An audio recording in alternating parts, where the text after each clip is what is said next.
Awesome. Welcome back to Success on the Rocks. This is episode number 3. And today I have Meredith Hawkins with me. She's been a client of ours. We've done a few deals together, and she's a real estate investor. Over the past, 10, 15 years, she's purchased, remodeled, managed about a dozen different single family houses, and more recently is running the majority of them as short-term rentals, so Airbnb, VRBO, and she's done a great job and has an impressive portfolio. So I think everyone's going to learn a lot from her today. Meredith, thanks for being on. Thank you so much for having me. I'm so excited to be your second guest on your podcast. Yeah. Thank you.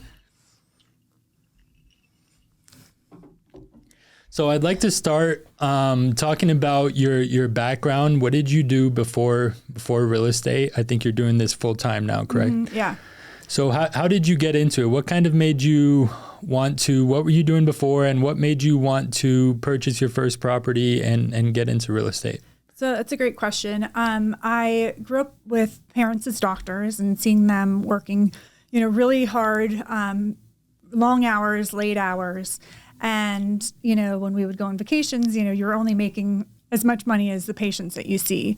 And so I went to school for social work and, still try to have like my hand in social work. But I really started to see, real estate being like this passive income that you can, make money, whether you're in the office or whether you're, remote, and, being a single parent, being able to have that flexibility, making that, income, remotely is, invaluable. So yeah, that's how I got started into it. What did you do before this? So I was a child and family therapist for, foster kids. I also worked in the mental health system as well in Arizona. I started a charity called Give, and we did a lot of work with the homeless on the streets in Phoenix. And, long hours, and, you were on call a lot. So when I, had my son, I wanted to be able to have the flexibility to, be a stay-at-home mom, but also, give back, on the side versus that being like my true income. And it's interesting because the best advice I got years ago was know your strengths, know your weaknesses, and surround yourself with people who are smarter than you and ask a ton of questions. And I don't know about you, but when I was growing up, the mentality was for you to succeed, for you to, achieve the American dream would be for you to pay off all of your bills and not have any debt. And that was kind of like the goal, right? So we would, get go to college, get the job, work the hours, pay off, the debt, and, then you've achieved the goal. And I have, some great mentors, and over the years, they really opened my eyes to the value of leveraging debt to purchase, passive income assets, and then using those assets to then kind of like rinse and repeat. And it's a completely different, state of mind that a lot of us, I think, are used to.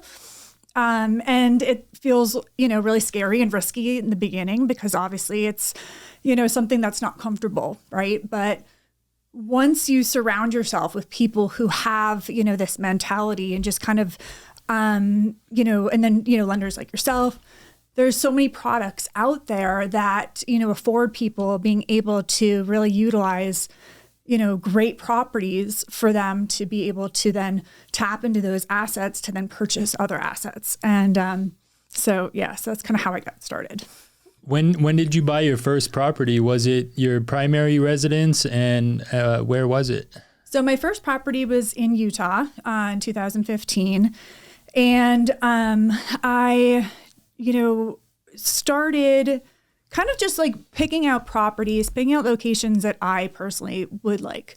I call them like A+ locations. So I feel like I can make any location or any, building, just more attractive, whether it's, paint or, tearing down its walls, things like that. But you can't change the location, right? So I try to go in and try to get the best that I can or the best I can afford in an A+ location. So for my first property was in Utah on a lake that I love, in Pineview. And I just really saw the value of that. People, wanted to, obviously rent those out and things like that. So that kind of was like the first takeoff on that. And then I really started focusing in Arizona, Scottsdale, Arcadia area, and, did several properties there. And that area is interesting because you don't have an ocean or you don't have a lake that is your, like your cookie cutter, A+ location, right? Like most places, it's like, okay, you want to be by the ocean, you want to have the view. But in Arizona, it's really interesting because even though there are gated developments, there are neighborhoods that have almost like these invisible barriers. And like Arcadia, I think, is a great example if anyone's familiar with the Arcadia area. So you'll hear people say like Arcadia proper, and then it'll say, Arcadia light, and then it's like Arcadia light, Yeah. and then as it goes out. And what that really means is that, trying to stay within certain streets. You want to be, typically, north of Indian School or, west of another street or, south of a different street. And what that means, at least in my mind and how I've tried to stick with my investing, is this. That's going to be the most expensive property for you to get into, but it's, I believe, the most protected because I look at it almost like a nucleus, right? So it's like if you stay in the Arcadia proper, that's going to retain its value the longest. And as you go out in that like nucleus, then those are the ones that are going to get hit the hardest and hit first when, there's a downturn. And so kind of staying in those like invisible boundaries. McCormick Ranch is like a great another area that's in Scottsdale that, you don't have the gates. You wouldn't, there's not really, signs everywhere that you say that you're in McCormick Ranch, but everyone kind of knows these like invisible lines. And the reason why I, emphasize this is that, when you're investing, it's really tempting to go maybe out, 1 degree or 2 degrees. But the problem is that those are going to be, the first, to tank, and then it's going to be the last to come back. Whereas those ones that are in that first nucleus, you can only build, that in that first area, right? And there's no other land to build. So there's other areas like you'll see, Queen Creek taking off and kind of these old, these other pockets. You can get, still, I think, somewhat of a great deal. But, unfortunately, when there's that downturn, those are the ones in my mind that, get hit the hardest. So I, did several properties, in Arizona, and I either bought, remodeled, and flipped, or bought, remodeled, and rented. And then I got to a point where I say that I got priced out of the market. I just couldn't make the numbers work in terms of it being valuable for me. It seemed like there was a huge saturation of Airbnbs, and I, started looking at different markets, and that's how I actually ended up finding North Carolina. And that is an easier place to find that, like, as I'm saying, like that nucleus of, the oceanfront properties, right? So yeah, that's how I ended up. And it sounds like you started out, with the investment mindset. Where did you get that from? Did you have someone sort of mentor you? Did you get inspiration from something you saw online, or what made you want to just, dive headfirst into it? I kind of I think, I don't know if I knew that I was going to be doing this at the scale that I'm at. You kind of get, I almost consider it as like almost a snowball effect. Like kind of once you get into it and you become more comfortable with it, you start to get progressively bigger. But, there, just backing what I was saying before is like, there's kind of two schools, right? You've got the Dave Ramseys, of the world, right? Where it's like, pay off debt, pay off, the mortgage, that sort of stuff. But a dear friend of mine and a very good mentor, props to Robert Kiyosaki, he actually just messaged me as I was getting on here this morning. But he like would proudly sit here with us and like tell you like how many tens of millions of dollars he is in debt. Like he just like, that's his badge of honor. And, you know, it really just took a lot like of shock value, you know, for me to kind of get over that. Because again, you know, I grew up, you know, Connecticut, 2 doctors, like you didn't want to have debt, you know, like that was like, oh my God. And then to even talk about it, it was like, you know. But he, you know, talks about, though, the, you know, tax advantages of, you know, having those properties, having the ability to use, you know, he calls it other people's money, you know, like the bank's money to then use other people's money.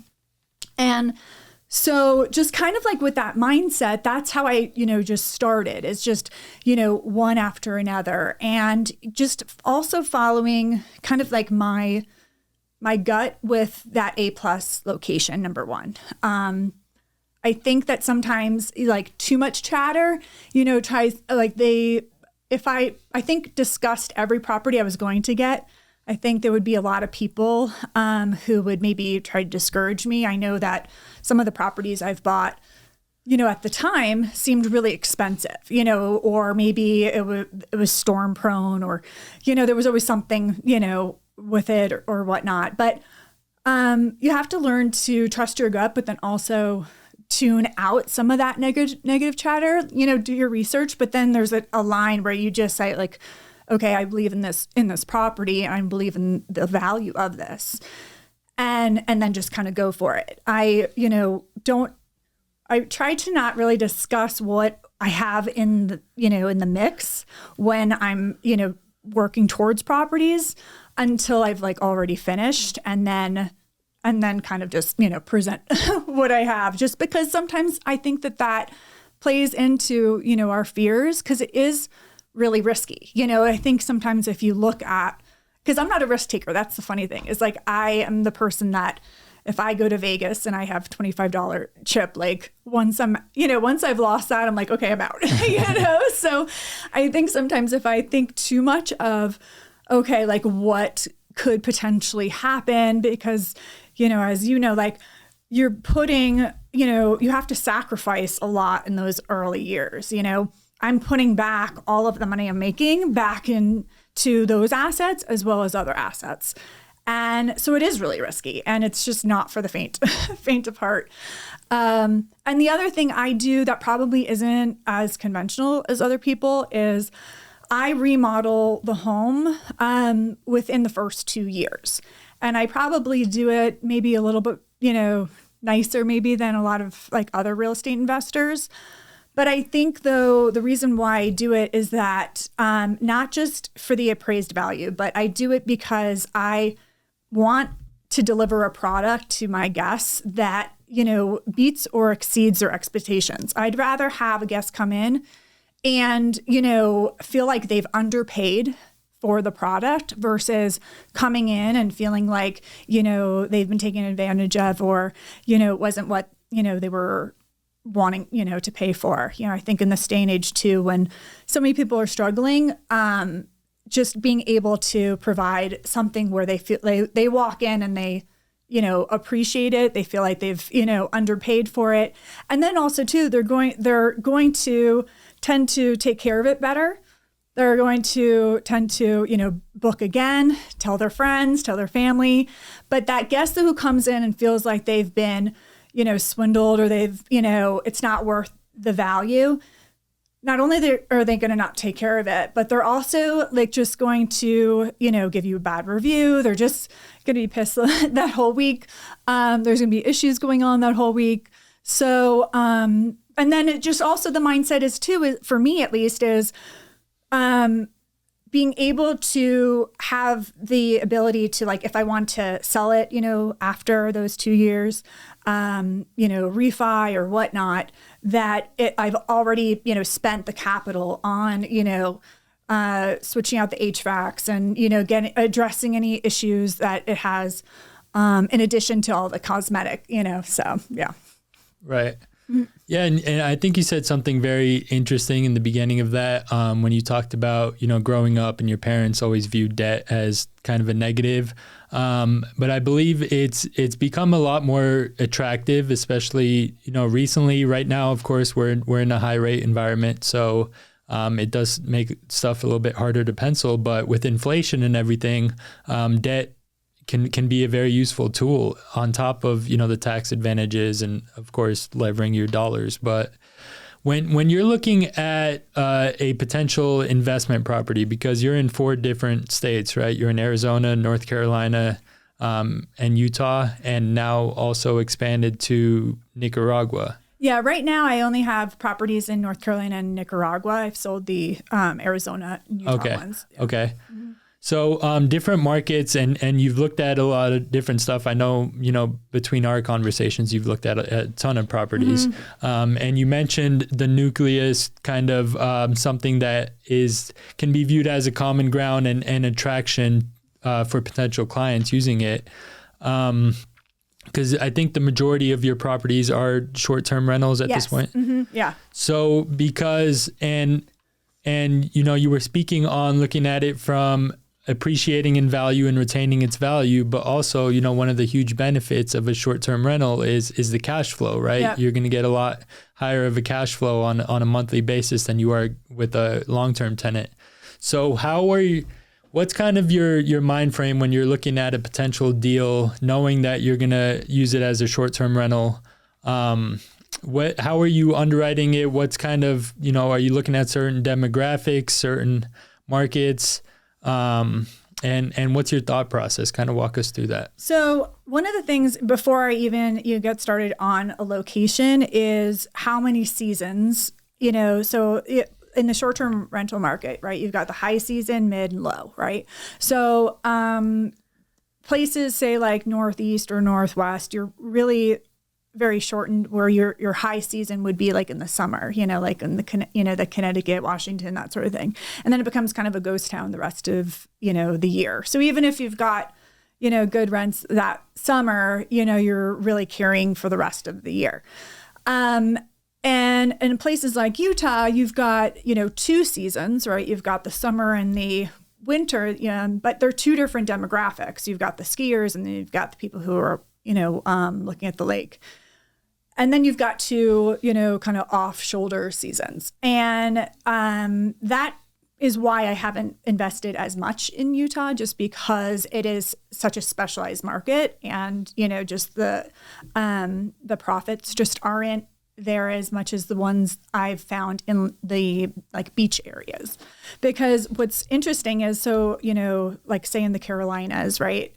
You have what we think of as like the high season is the summer, but really, they rent from like March to, I would say, the end of October. Then you've got, Thanksgiving and Christmas is a big one. So really you only have like January, February, maybe a little bit of March as an off. And, that's kind of the time to, just do any repairs, updates, things like that. So that's one of the reasons why, when I'm looking at, just like, say like the United States, and I'm looking at places, I'm looking at, okay, do I want coastal? Do I want, a lake? And then how many high season, how many high season, how many low, how many mid, and then kind of go from there. So, and then within that market, then I try to find that A+ location. So like, let's just take like the Outer Banks, for instance. So it's a great example of like what I'm talking about with the nucleus, right? So you've got the oceanfront homes,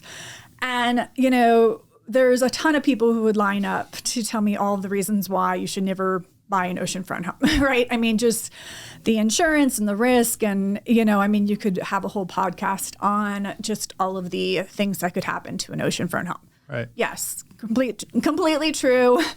Very risky, not for the faint of heart.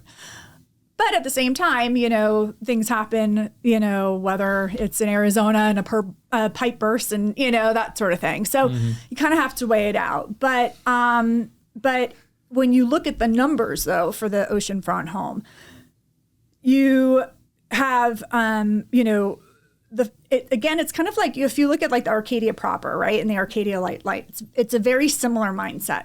So you can only, purchase a certain amount of homes on that ocean front. And then there's, ocean view. Then there's ocean side. Then there's, sound view, sound side.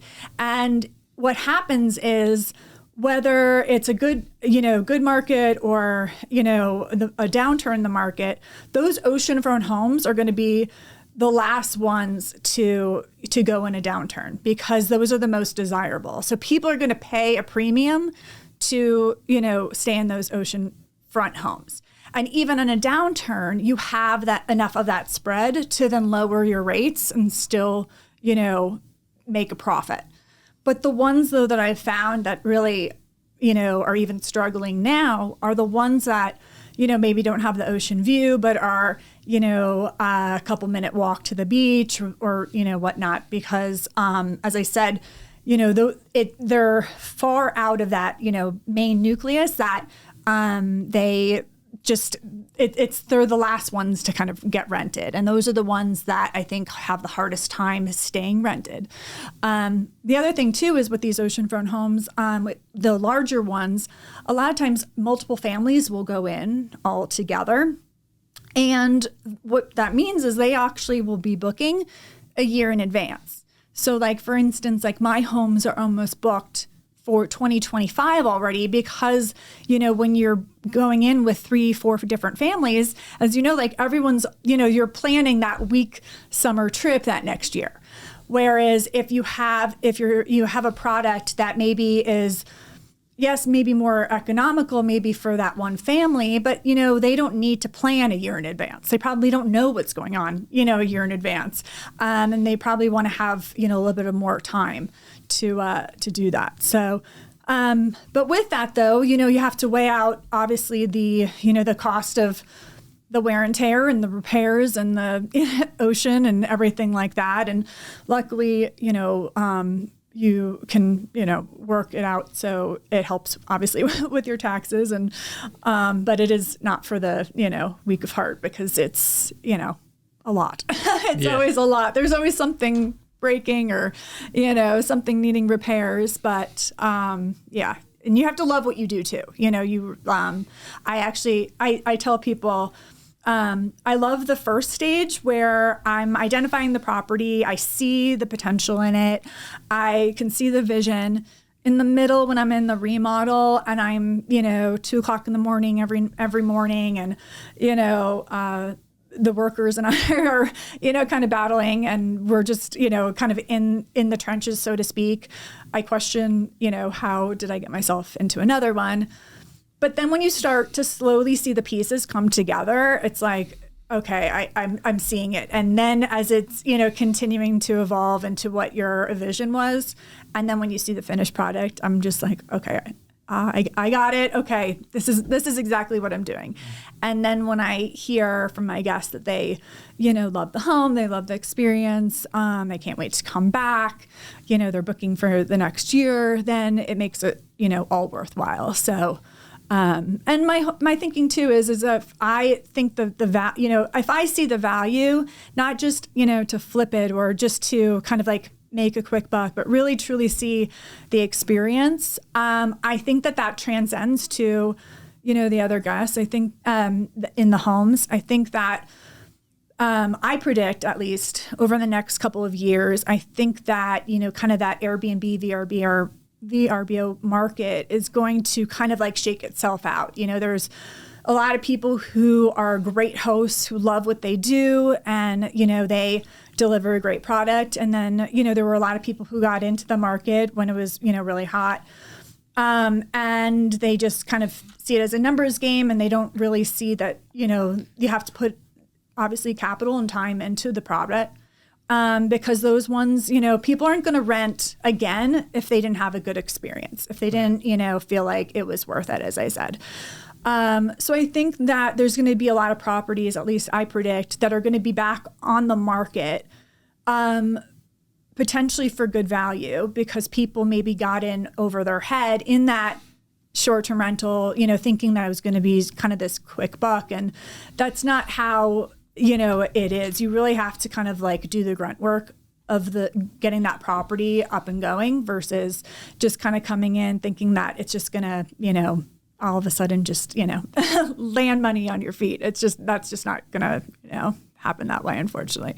Yeah. And I was going to ask if you think that we're in a downturn now, because, what you were saying is Airbnb and VRBO both really kind of did go through this big boom, probably, closer to when you were getting started. And now it's retracting a little bit, but I believe that your properties are really optimized for it because of the larger groups, and your properties, are larger properties. They're in, fair to say $1.5 million, $2 million average price point. Mm-hmm. So I think it's a really good thing for Airbnbs and larger groups that want to enjoy that. Like you mentioned, going in together. Because when you think about, from a hospitality perspective, if you're going somewhere on business or, maybe for a traveling sports team or whatever it may be, sometimes a hotel is just a better accommodation for that, an easier option. But if you're truly going with a large family or, a couple of families together, a large group of friends, I think an Airbnb is definitely more suitable than that. And I believe it's going to shake itself out like you mentioned as well. How important, because you touched a little bit on the guest experience too, how important is that? And also, do you believe that we're kind of in a downturn right now, or have you seen that in your properties? So, I'm lucky that I haven't experienced a downturn, but as I said, though, the properties that are experiencing a downturn, that are having a hard time with the bookings, are the ones that, are off the oceanfront, that they maybe, like, for instance, my last 3 properties that I purchased, they have pools and hot tubs in addition to being oceanfront, which seemed excessive to me in the beginning, because I thought, who needs a pool in the, when you're oceanfront? But just looking at, that's what people are looking for. I mean, those are the qualifications. And if you don't have that, it's really hard to get the bookings. And then next is, just oceanfront with hot tub. And so you have all these, steps that people are kind of like, doing their checklist. So the people, I think, that are hurting are the ones that are not that oceanfront, that, are taking that, that brunt of, the repairs and things like that. But I think, you have to look at it as like the big picture. I think people get scared with, the upkeep of the oceanfront or, the high interest rates and things like that. And, the Carolinas, at least for me, I still believe that they're undervalued. Like, even when I got into that market years ago, I couldn't believe that you could get an oceanfront for, X amount, when you compared it to, say, California or Florida or wherever. I, just absolutely, that's actually how I got into it, because I just couldn't believe, with the price, what you could get for the money there. Right.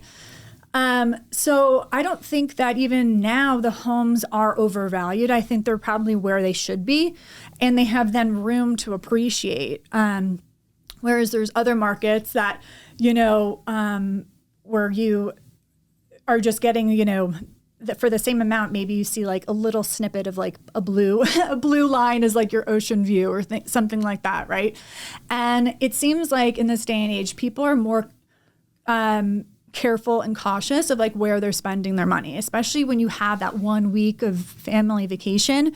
You want to make, that dollar stretch. You want to get your money's worth. And so when people are, wanting that ocean view experience, I just remember, being, because I have a 17-year-old son, and just even being able to have that proximity to the beach where you don't have to lug all the beach gear, park far away, lug all the coolers, everything, and then being able to go up the steps when, someone's got nap time or someone wants to go, to the bathroom or a snack, that becomes invaluable. So, so I think that those properties, I think, will always stay busy. The ones I feel like are next that are having a harder time are like the mountain properties. Because, not everyone is a skier, as I said, and there's a lot of, lakes, right? But aside from the summer and the lakes, it's really hard to get those bookings the rest of the year.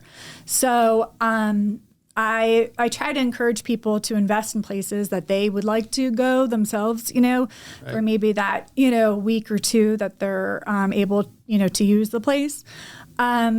Just because, those places are not going to stay as booked, in my opinion, or at least to the rate that those Carolina ones are. That's why in Arizona back in the day, I thought was a great buy because just with the weather, even though you have obviously hot in the summer, you can actually get like great golf rates. You can get, into great restaurants and things like that at a discount, things like that. But then you have really, fall, winter, spring as some great, seasons. You've got some great events, things like that. So that was, a great market, almost year round. So, yeah. And on the guest experience part of it, because you're very hands-on with your properties, you're self-managing most of them, or have property managers self-managing. So how important is that? I know, reviews on those platforms, obviously they play a big part in potential customers booking it. So how do you try to, control that as much as you can and provide a great experience? So I did try to use a property management company for several of them in the beginning, but unfortunately, I just couldn't make the numbers work. Commission aside, it was the extra fees that I just felt that, I could be able to save just doing it myself. For instance, they were tacking on 10 to 15% on top of invoices for vendors, which can add up tremendously if you're, looking at, an HVAC in the summer, repairs and things like that. And so, being able to take that off the table, obviously you have a lot more work to do, but at the same time, you can really manage it, the guest experience, yourself. And I think, just settling their expectations, like before they even get to the property, I think is managing those expectations is really important. And, it's interesting. I've got 2 properties in Outer Banks that are on pilings on the sand, and they're not for everyone. They, if you want to be on the beach, down the stairs on the beach, that's your jam. But at the same time, like the drawback is you're going to have to, rent the 4-wheel drive car to get onto the, the sand driveway. I've had, guests where they've said that the, waves are too loud or there's too much sand under the home and that sort of stuff. Right. But then I have 3 oceanfront homes that are behind a protective dune that you have to walk down a boardwalk, a private boardwalk to get to the beach. But sometimes people, don't want that long of a walk, and so trying to manage people's, expectations of what, the product or the home offers, I think helps their experience. And, and then also just not taking it personally, it's like, I can laugh about it, where it's just, some people just are not going to be happy no matter what you give them, know, and that's okay. It's just, and, I've even, offered, as someone's like checking in and you just know, like, this is just not going to be a good fit. Like I will, I don't usually give refunds, but like, clearly we're not, like, you're not going to have a good experience. I'm not going to have a good experience. And then also too, I'm thinking in my head, I don't want the bad review as well, because I know that, and then they're going to be wanting a refund. I can see how this goes, right? Mm-hmm. So then I offer, I'm going to offer the opportunity for you guys to just find another place. And then all of a sudden it kind of just jolts them, surprises them, and is, no, wait, hold on a second. That's not what we're wanting. We want to be there. And it somehow just changes their attitude for the rest of the week, where all of a sudden they're not looking for something to complain about, that they're, just, hey, like not everything is going to be, I try to do the best I can to make it a good experience. But, these are large homes, they get a ton of beating, from March to the end of October. So maybe a drawer, is not opening, the best it can, or a closet door is, a little stuck and, whatnot. And, I've got great cleaners and a great team, but, there's things that fall through the cracks and, let us know and everything. But I just think kind of that's like in life, right? We have to just kind of like weigh out, our experiences and the pluses and the minuses. And then with that too, I was thinking, on my way here that, just kind of like lessons I've learned along the way. And in addition to just, the location and everything, surrounding yourself with a great team. So, I think number one, first and foremost is, great accountants.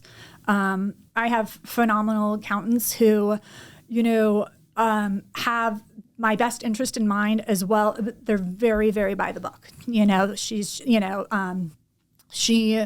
is, I say that she's, Jeanette Kramer, of Kramer Accounting out of Scottsdale. She's, gorgeous, but she's like just a walking computer. Like you just could sit with her here and she would rattle off every tax code, everything. She's just a wealth of knowledge. And she really has helped me, grow my business to scale that it has, because she has always seen my potential and ability and has helped me get there from, just that accounting side. Mm-hmm. And then the second is having a great business law firm to work with and have your, representation and best interest in mind as well. So, and that's not just, setting up your LLCs and things like that, but unfortunately, from, my own personal experience, and I've, kind of realized that this is just not personal to me, but just I think in business, that unfortunately, as you become more successful, more people will then try to, either steal from you or, try to do something to try to, affect your business. And having a great legal support team, I think is invaluable. And I don't take that personally anymore. I think in the beginning I did, but I have just noticed though that, people don't start off stealing, that work with you. What happens is that they start to see, as you start to progress and you start to get more successful, that, hey, maybe they won't notice a little bit here. And then, gets to a point where, obviously it, it doesn't work because, it's easy to spot. Mm. But that takes that piece out, having that, legal representation and advocacy to be able to protect your assets and protect, your business, so that you can focus on your business instead of, kind of that chatter, I guess, so to speak, in the background. So. Yeah, absolutely. And I've heard that from a lot of my clients, actually, whether it's on fix and flips or rental portfolios, finding once you have the right people around you, the right vendors, it makes stuff a lot easier, right? Yeah. You mentioned about setting client expectations. Is a big piece of that, is it just the listing that you're posting on the property? Or do you communicate a lot with the clients once they book a property beforehand, before checking in? Or what are some kind of tips and tricks that you do for that? Yeah, so I definitely, in my listing, try to address everything that, they could potentially, think as a drawback. Like, let's just take those two properties on the pilings, for instance. Right. I, address that it's, sand driveways, all these, just literally everything before they even book.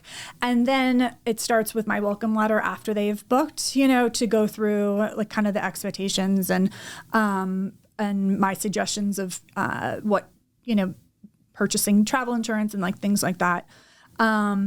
Unfortunately, that's not going to be, completely foolproof, but I think at least though it kind of weeds out anyone who, maybe isn't really, signing up for, a sand driveway or things like that. So, and then I think establishing a relationship with them before they even book, because, when you have already established a personal relationship, it's really hard to complain behind, behind computer keys, with the review and stuff, when you've already established that relationship with the guest and vice versa with the host.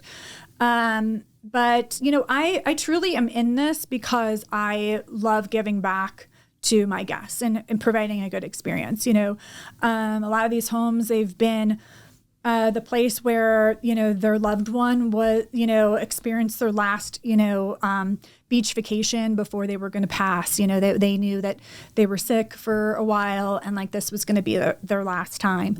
And then they come back, to either like spread their ashes or have that memorial service. And then also too, they've also been places where they've had, vow renewals or weddings, or, where they have had the grandchild like experience, beach for the first time, things like that. So, that makes me happy and makes it feel like worthwhile.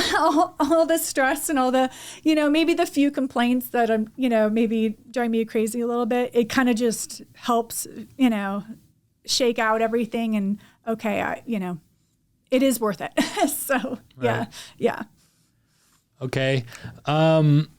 Where do you see, are you going to continue to scale this up? Are you looking at more properties? Currently, I know you just bought the one in Nicaragua. I think that was your most recent one, right? Yep. Mm-hmm. Yeah. So, are you looking at some more markets? Are you trying to, expand more in the markets you're currently in? Or where do you see yourself in the next, 5-10 years with this? So I'm always looking, always have my cup of coffee on Zillow. I think that is something that people don't see, is that, they see maybe like our podcast interview or the kind of the aftermath, but they don't really see the sacrifices and the time and the sleepless nights to get to that point, and I've had to sacrifice like relationships, friendships, because when I'm, doing a lot of the, finding the properties and things like that, and then the remodels and everything, I just, you you have to get it done, and you have to get it done a certain time, and that's it. And right. Some people are going to understand, and then some people aren't going to understand, So with that, I am always looking, I think one of the biggest struggles, at least that I'm having as an investor, and I'm sure other investors are having the same thing, is that, when I'm looking for a location, you have to now take into consideration any restrictions that cities are having. So like, for instance, you might not be in an HOA, but, maybe the city has restrictions on, short-term rentals, and, and whether you want to purchase the home or the multifamily as a short-term rental, being able to sell it again is invaluable, to be able to sell that as a STR. Right. If you don't have that, you really are cutting out, a good portion of, the potential buyers. So I think that's where I'm kind of struggling, finding those other markets, because like, for instance, like I think Tahoe is a great example. Like I've always wanted to invest in Tahoe. I'm sure everyone has, right? Not only is it crazy expensive, but I don't think though that it's overvalued, because I think that, when we're talking about that imaginary line, right? You will always have that value there. The problem is that the restrictions that you have from the city really, you might be able to get a great property that's not in an HOA, but there are places that you basically, what happens is like even though the property might have an STR permit, it goes basically back into the pool, and then it is kind of like first come first serve, who gets that one next. And so you could potentially be sitting on your property for a good year before you then get a permit to be able to short-term rental. And as I said, I'm just not a gambler like that. I just, so unfortunately it's markets like that I haven't been able to really get into. And other places, say like Charleston, things like that, you see the same thing happening. Isle of Palm in South Carolina, kind of same thing. So, then I keep on going back to the Carolinas just because a lot of these places, they already have, an established rental history. They already have the tourism, where they rely on it. So taking out, the STR factor, would completely, decimate a lot of these towns and the tax revenue.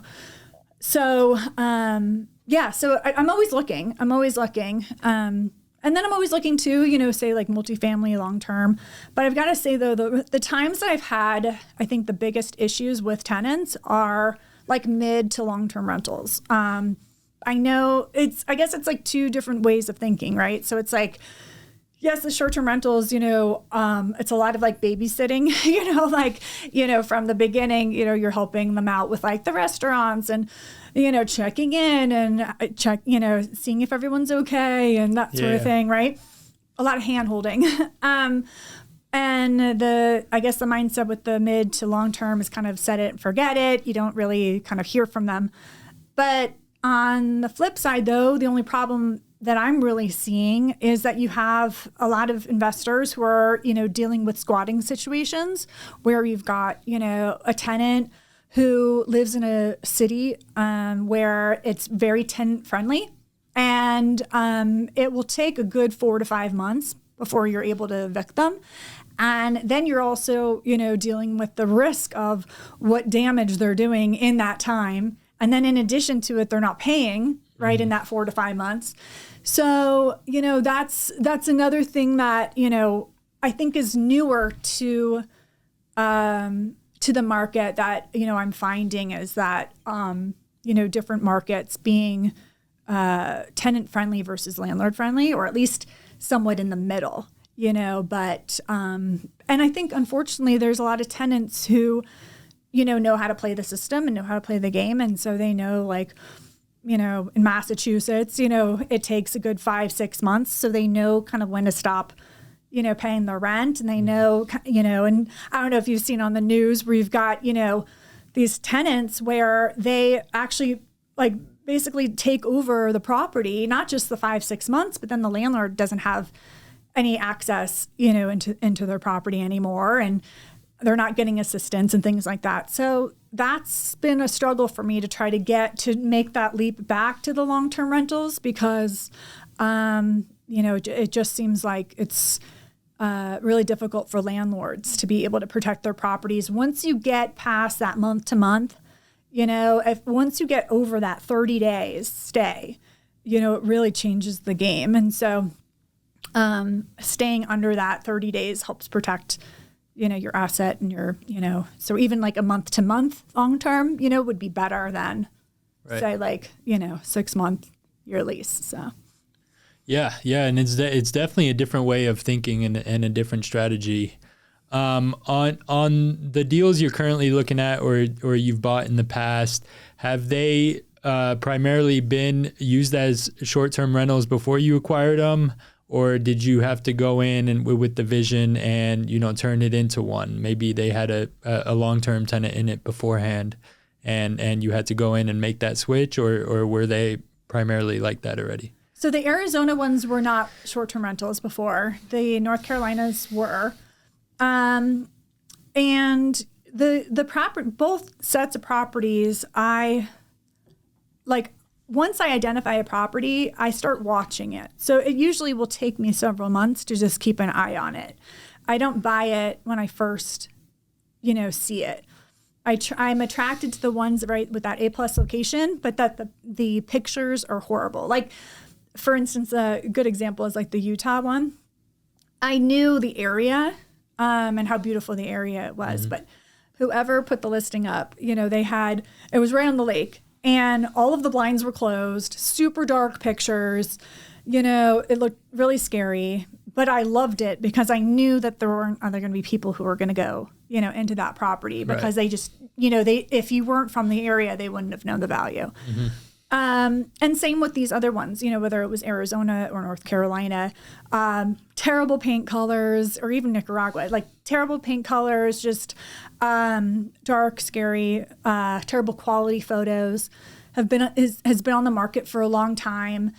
And it doesn't necessarily have had to do any price drops, but just really like a stale listing. And so I just start watching it over and over until, I can see that, it's been there long enough where, I can come in and get a deal. Right. And so with the Arizona ones, I knew the value of being able to go in and getting the short-term rental, just because, especially in Scottsdale area, you've got events like, the polo match, right? You've got the Phoenix Open.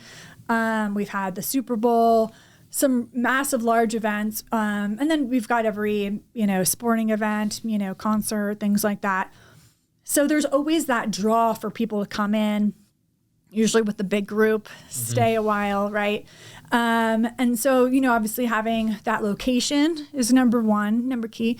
And then, having just the amenities, like, everyone wants the pool, but they want the heated pool because, a lot of times they're coming from Minnesota and they just want, that and the hot tub and everything. Right. And it was funny because I did a pickleball court in one of my properties years ago, and not knowing that was going to be a huge draw for short-term rentals, but it was because my son wanted a basketball court, and I just, was like, no, you can just throw up a basketball hoop like on the garage, that's fine. We don't need a whole thing.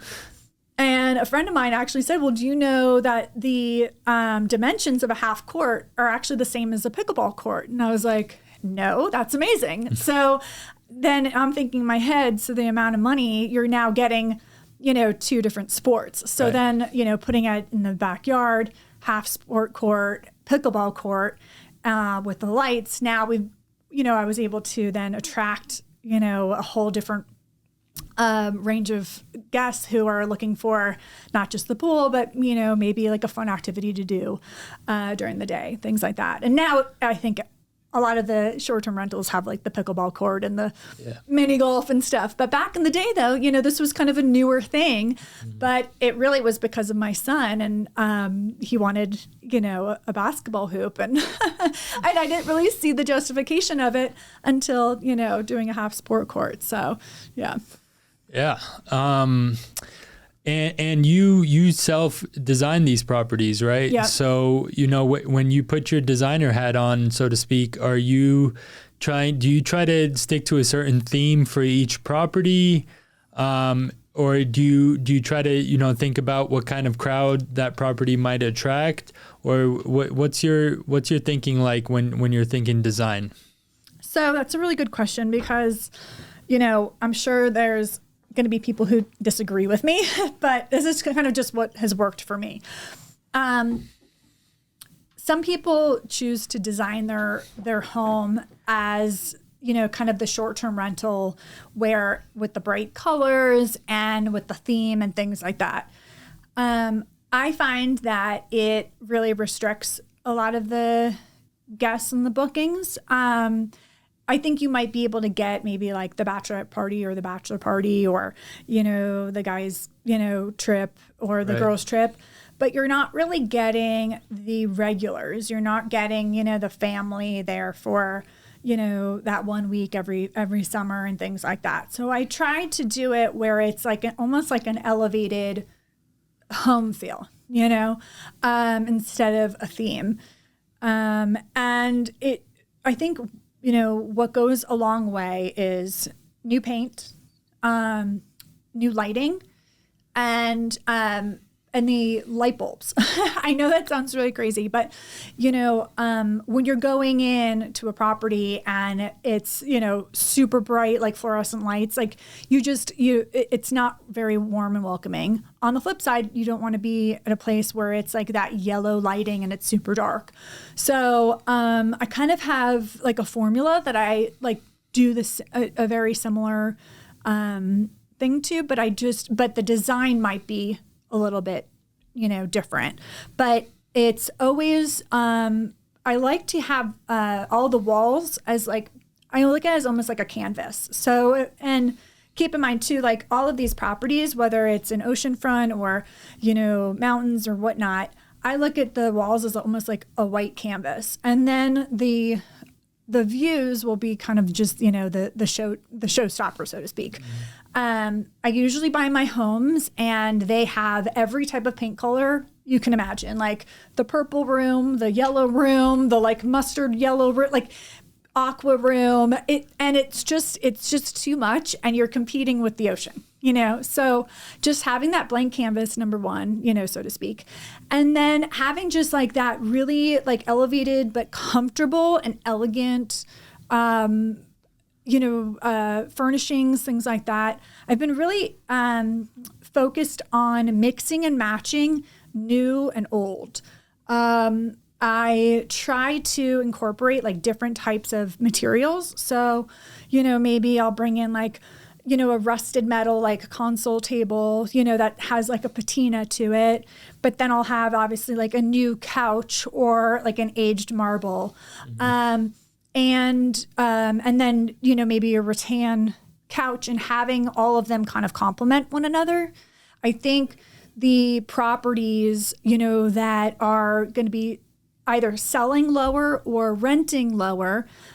And you can tell that, unfortunately, and I'm not trying to stereotype, but the ones that kind of came in as the investor and then just like didn't really know the market was that they did the same type of gray paint, the same like lighting from Lowe's or Home Depot.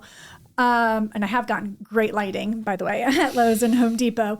But what I'm saying, though, is like it becomes kind of that cookie cutter where like every home looks like that. And now it looks dated, because they all have that gray. So like a compliment to me is when someone walks into the home and it doesn't feel like it was just remodeled. I want it to feel like that it's timeless, and that, someone can't just say like, oh, I love the new remodel.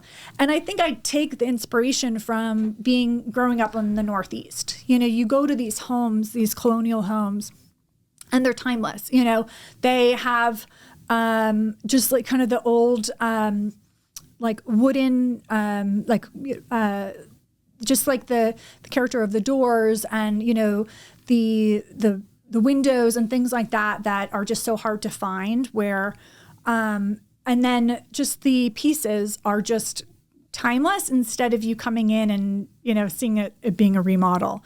Arizona, we've gone through tons of different stages. Like there was, I don't know if you remember, but like the Tuscan stage was like really big, right? Mm-hmm. And it was kind of that like, kind of mustard yellow and, the dark brown cabinets and the wrought iron. And then that became dated. And so then, it became the farmhouse, and then it became the gray, walls and things like that. And when I first go into a home and I start with the white paint, my workers always think that I'm crazy. Like, it's too much white. What are you doing?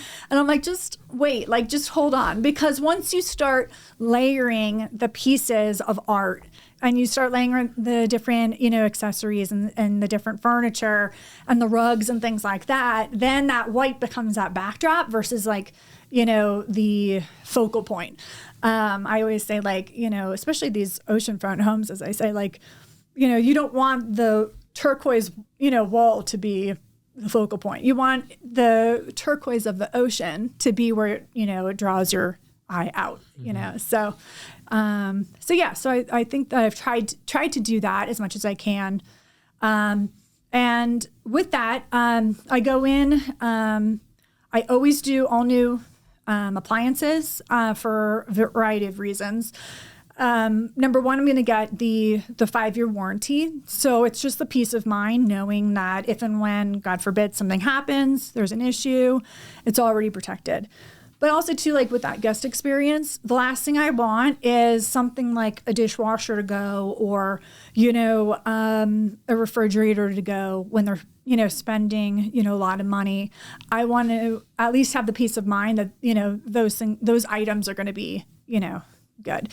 And same with the HVACs too. They're very expensive to, replace or to maintain, Right. but it's one of those though, you kind of just have to rip off the Band-Aid and just do it before they get in versus, running the risk of, especially like those Carolina summers where it's super hot, super humid. Last thing you want is a home to go, have the AC go out because now everyone's in a bad mood, which I would be too, right? You're paying good money and you want your AC. But then you're running the risk of, trying to get the workers to come out in a short amount of time, hoping that the part is in. So, I really tried to bite the bullet and, spend, significant amount of money within those, within really that first year, just so, you can kind of like set it and forget it a little bit.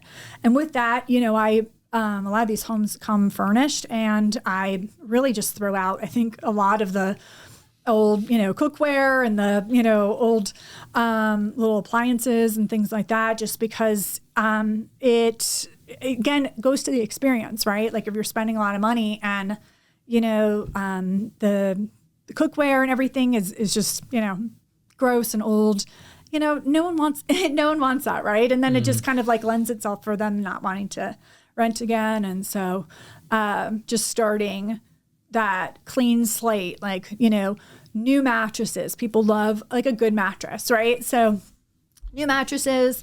And then also too, knowing like where to spend the money and where, to go a little bit, less expensive. Like I, love Amazon for different, like inexpensive things, but good products. I found like a great brand for my sheets and those things will hold up, forever. And I can buy them in bulk and they, and same with like towels there, right?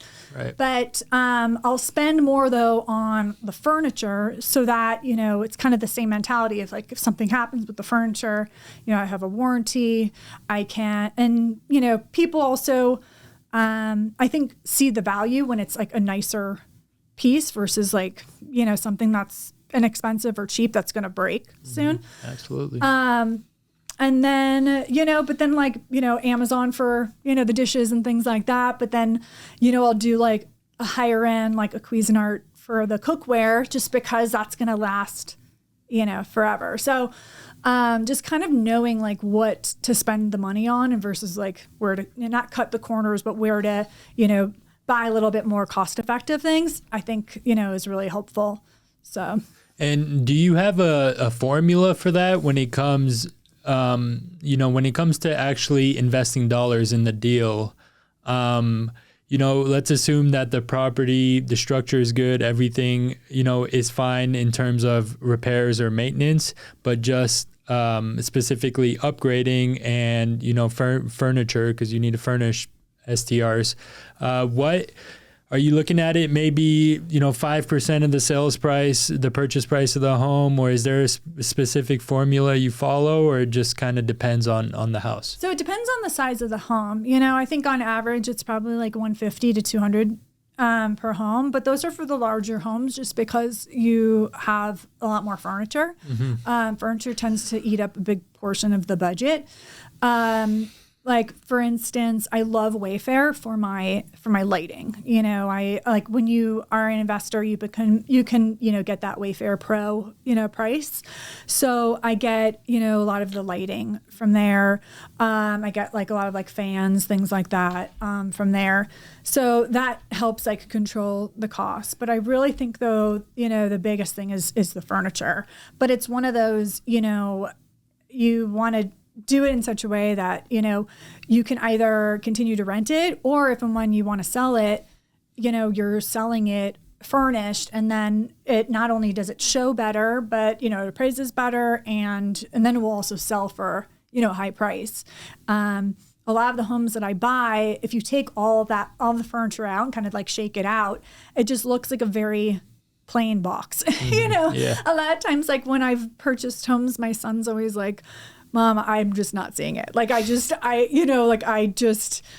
get it. There was one home that I purchased in McCormick Ranch and had all these arches and all these low ceilings and these weird steps, like kind of the sunken living room. And he just was like, I'm not seeing it. But I see the vision though. And so, once you take down walls and kind of open up different spaces, raise the ceilings, the flooring and raise the ceilings as well. Then you have the kind of this beautiful space. But then once you smooth the walls, do all new lighting, have dimmers, but then you start to layer it with the pieces of furniture, then it becomes like a home. And I think that then lends itself to being able to, sell it at top dollar. So, I think most of the homes that I've had broke records, selling them when I did. And again, when I first purchased them before the remodels, I think people thought I was a little crazy for just even purchasing what I purchased them for.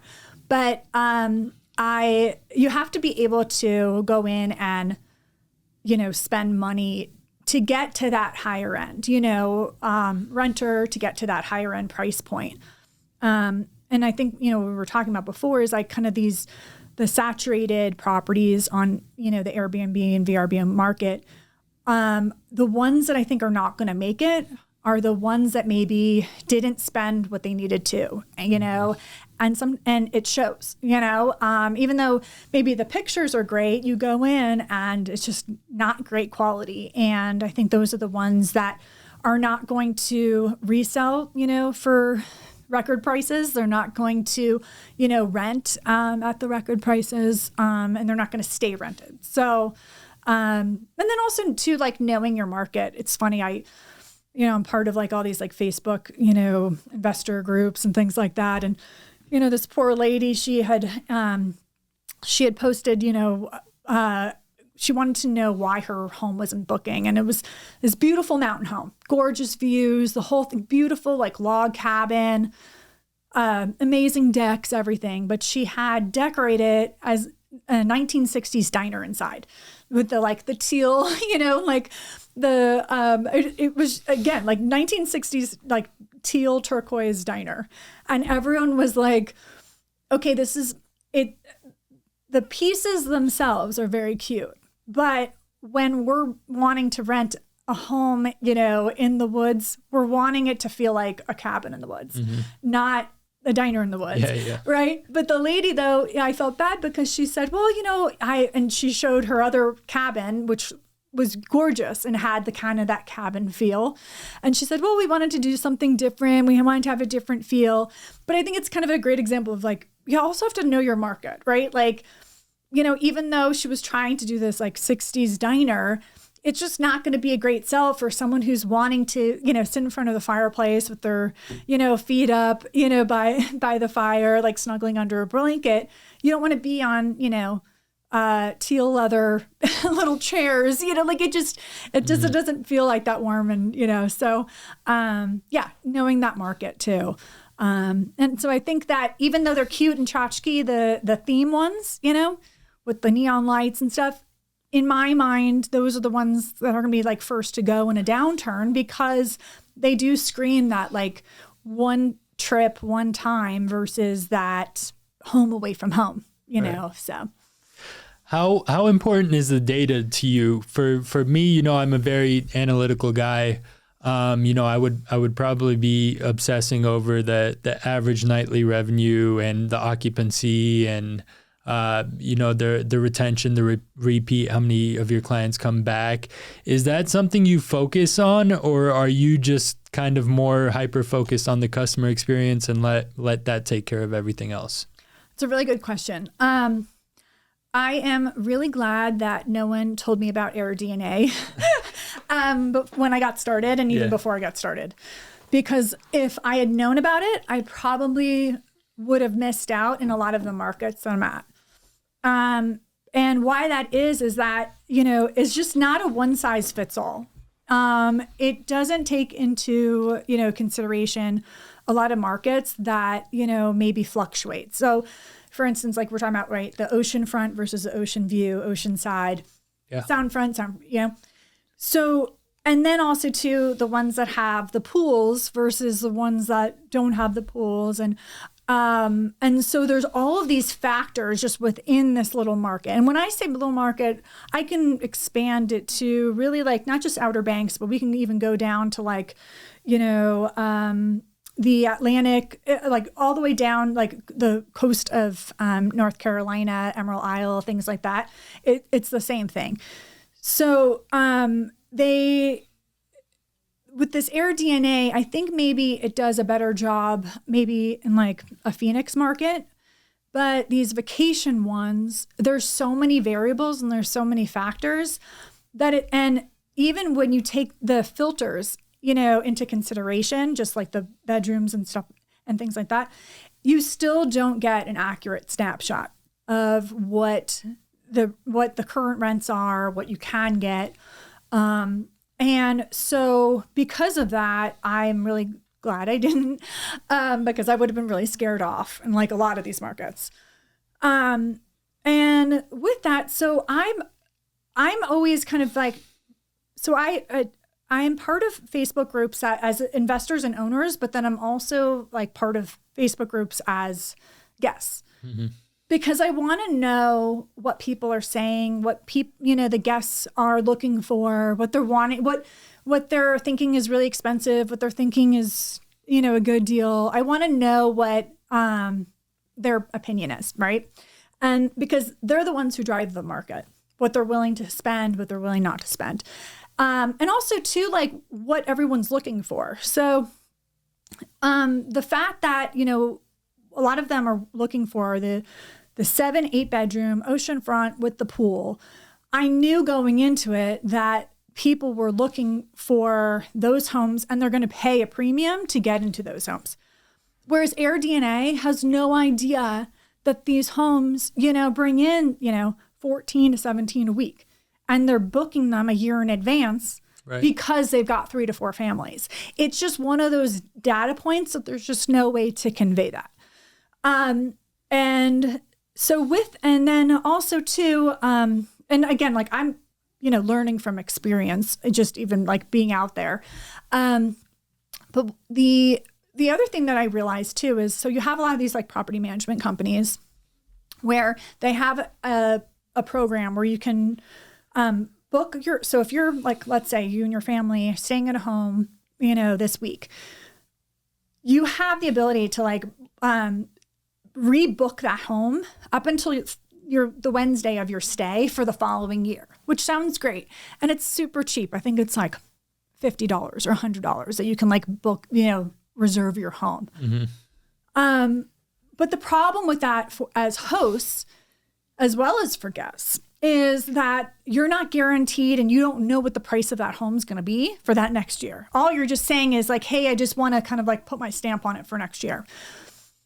The fall is when whether it's a new homeowner who just bought that home or whether it's, a homeowner who's like trying to tweak their prices, things like that, the leases go out.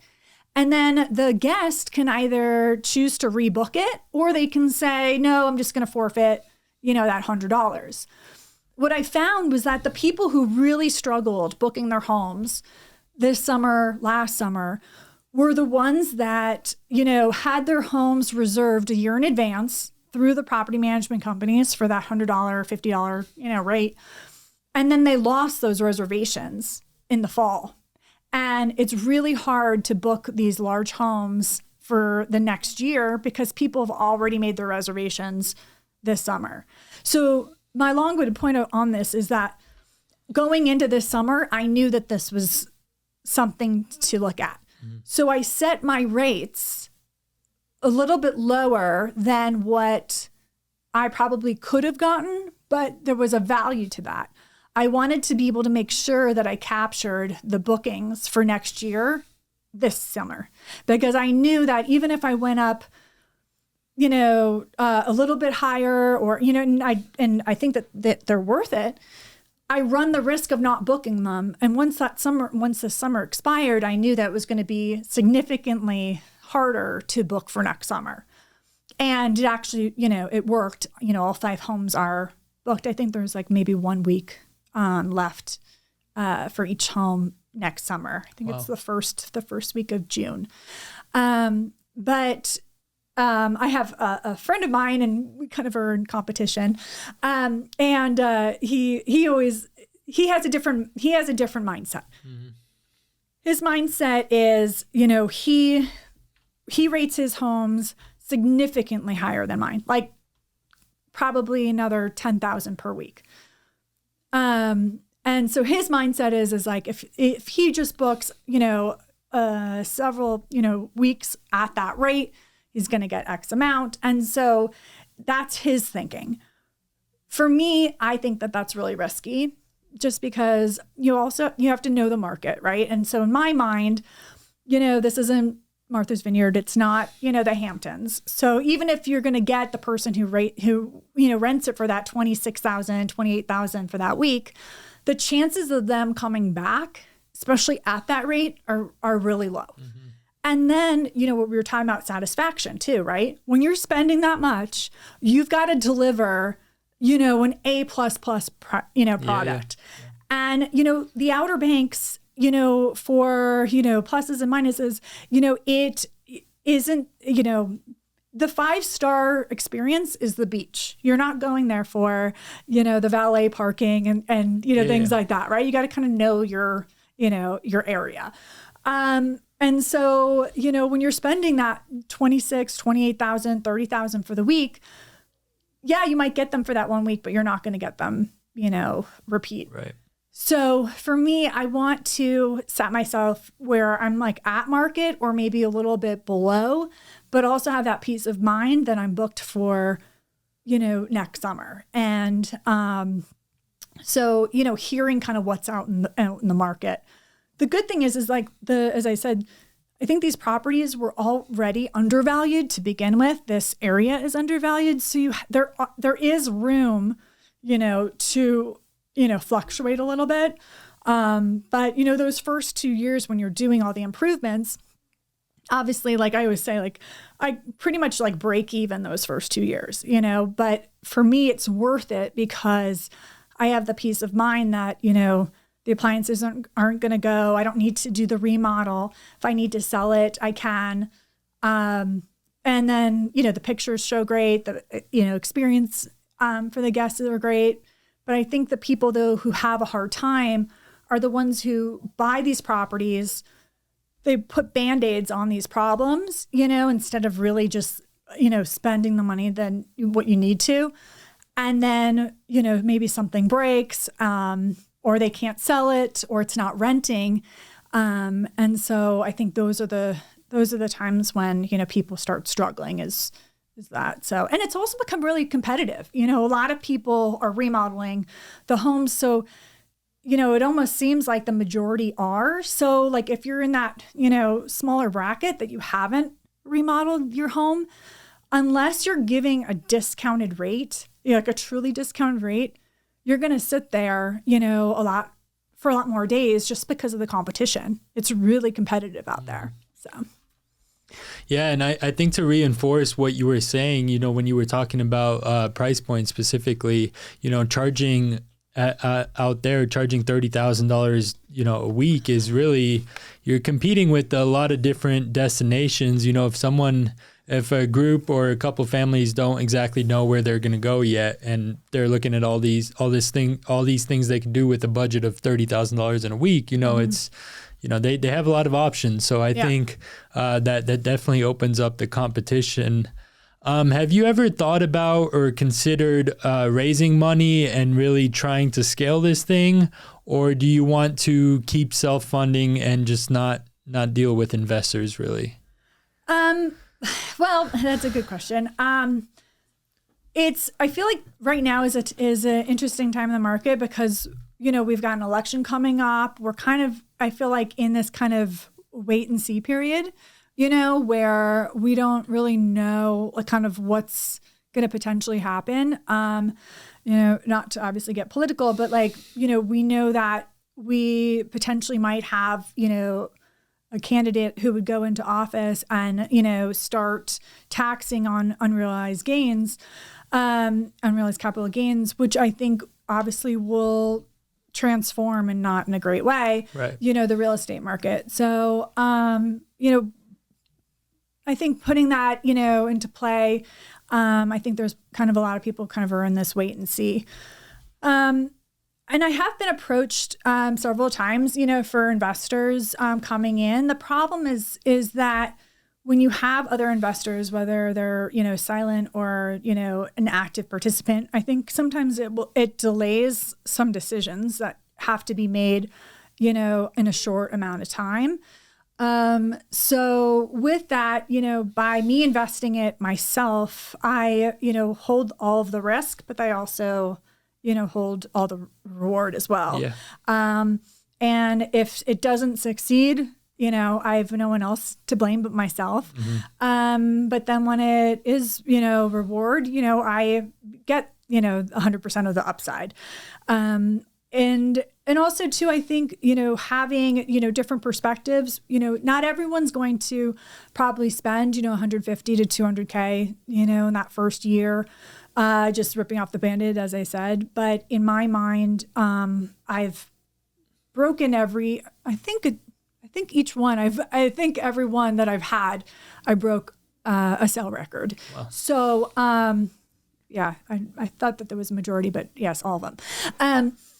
So I think that there's value in that, and not every investor is going to think that, right? They're going to think maybe, a little bit less, and maybe have a different mindset. And so I think the more that there's like maybe a difference of opinion, then you sometimes will like lose time, maybe acquiring the property or remodeling and things like that. So I've purchased probably 90% of my properties sight unseen, only through FaceTime. Wow. Which is always funny. I don't intend to do that, but I just, again, when I'm watching the area, watching the property, and then I just know, like, a lot of times when I'm ready to kind of just like pull the trigger, you don't have time to go and, because a lot of these properties, they only have like changeover day on a Saturday. Right. So you want to be able to get under contract. And then I usually, get to tour it when I'm under contract or after I've closed on it. So that's always been the funny surprise and the funny joke is the area or the neighborhood, because, it's easy to, identify a property and you want to, purchase the property, but I really don't know the area or the neighborhood, those types of amenities until after I've actually visited the property. But I know though, and I have confidence in that area because, it's, it's a very tourist, popular area. So obviously, there's enough, to do that, people are happy and things like that. So, and I remember reading, an article, I think in Forbes, several years prior before getting into like Outer Banks or even Nicaragua, and, for Nicaragua, they were saying like, Emerald Coast, this is like the new, Costa Rica, and a lot of people are putting money into it. And so I actually, that's another example of, buying the property before, sight unseen before even, getting there. But I just knew the value of it. So, yeah. So, yeah, it sounds like the control aspect of it and the ability to make decisions and move quickly is important to you. And one last thing I do want to end on this is what's one quick piece of advice you would give to someone looking to purchase their first, short-term rental property? Location. I can't emphasize that enough. There's always going to be great deals in markets where, maybe it's, a little outside, the city or something like that. But when I say location, so you want to buy what you can afford next to A+ location. So if it's not an ocean, if it's not a lake, it's something that can't be moved. So maybe it's university, maybe it's, different, companies that are bringing in workers, things like that. Mm-hmm. Because you'll always be able to change the home. You'll always be able to expand the home, depending on permits, things like that. But you're never going to be able to change the location. So it's worth getting into a higher price point or a higher mortgage because the upside is so much more than if you're trying to, go on the outskirts, because you have to think of, just the attractability of people, wanting to buy or rent.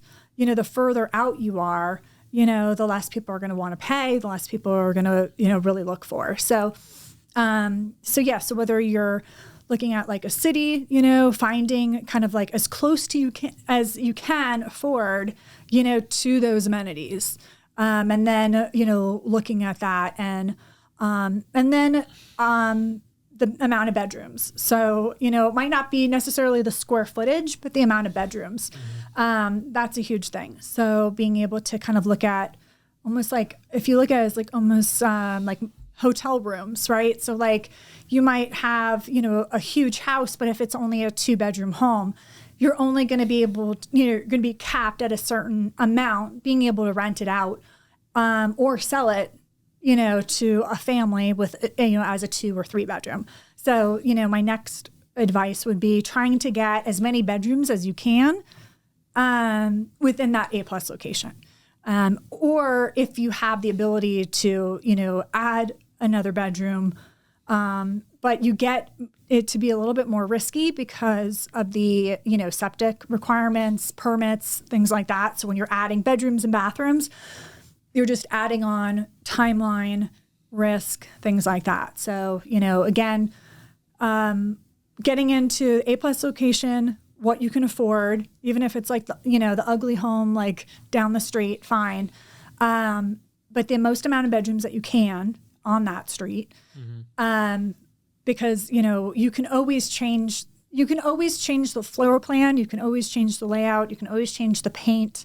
But you're never going to be able to change the amount of, minutes that it takes for someone to, drive there. And so, yeah, that's probably my best. Oh, and then really getting a good team of vendors, establishing relationships.